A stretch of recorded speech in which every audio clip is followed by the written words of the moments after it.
Hi, welcome back to 3D Printed Soup. New format, new camera, new lens, new microphone, same gorgeous host. 3D printed dungeon tiles. You love them, I love them. They give a wonderful air of 3D dynamicism to your table.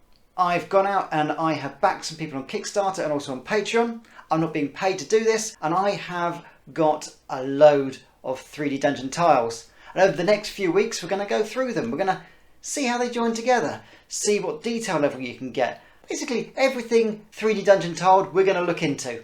So yeah, stay tuned for that. That's going to be right after this.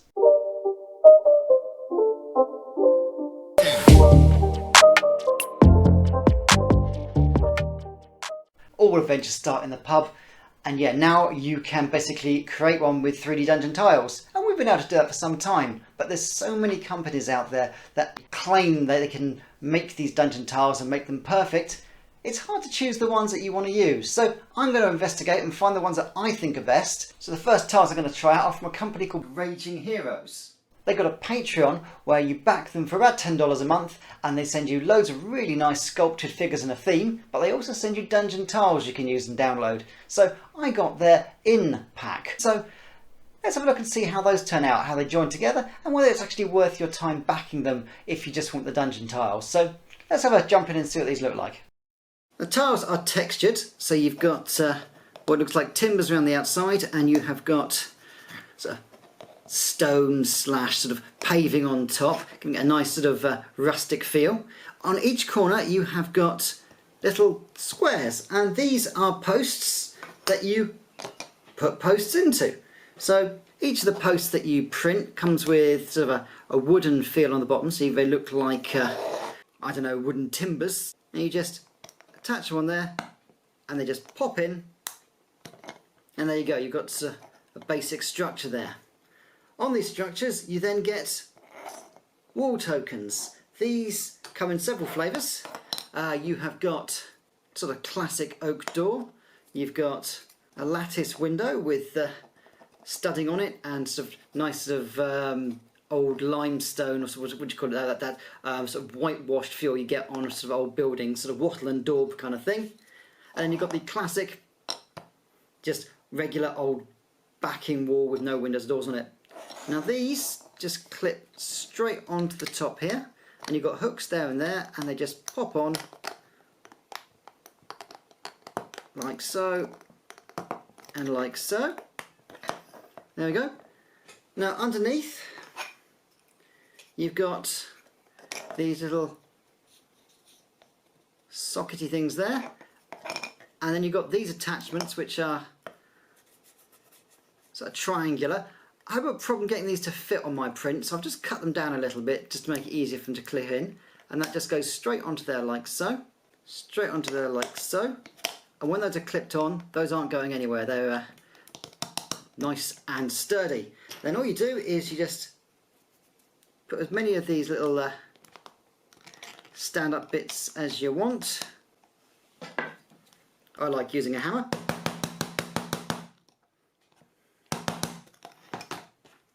You could heat these up, but they're quite solid and quite strong, so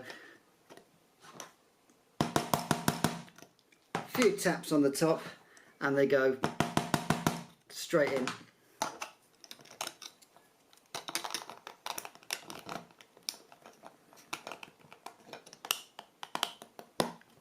One.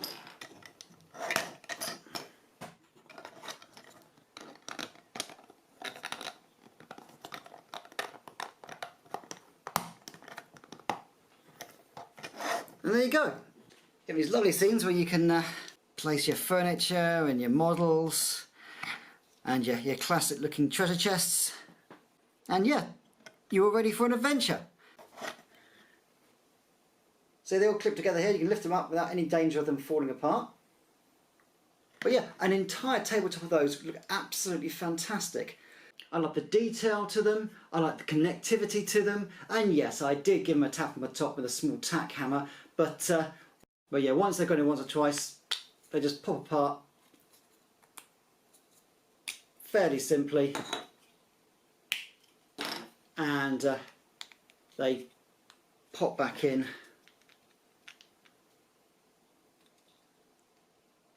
without any force needed whatsoever. Just need that little extra, that little tap to start with. Yep, there we go, straight back in. 2 seconds work, and you've got a nice door or wall section. Absolutely love these. These are printed out on an Ender 3, by the way, and yeah, it handles this really, really well. I haven't tried printing these out on my resin printer because, let's face it, who uses resin printers to print terrain anyway? That's what FDM's for. So yeah, marks out of 5. I would give this a 4. It's easy to print, they clip together. They do require a little bit of work to get together when you first need to clip them in, because I had to hit with a hammer to get it eventually, but I'm sure if you heated them up with a bit of warm water, they pop straight in there. Yeah, I'd definitely give these a 4. I didn't like the whole clipping and the holes on the bottom. These bits, I found that fiddly.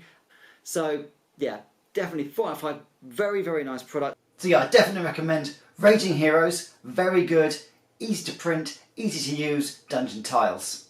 Thanks for watching 3D Printed Soup. Next week, more 3D Dungeon tiles. We're going to have a look and see what else is available. Is there a better way for dungeon tiles to clip together than these triangular things?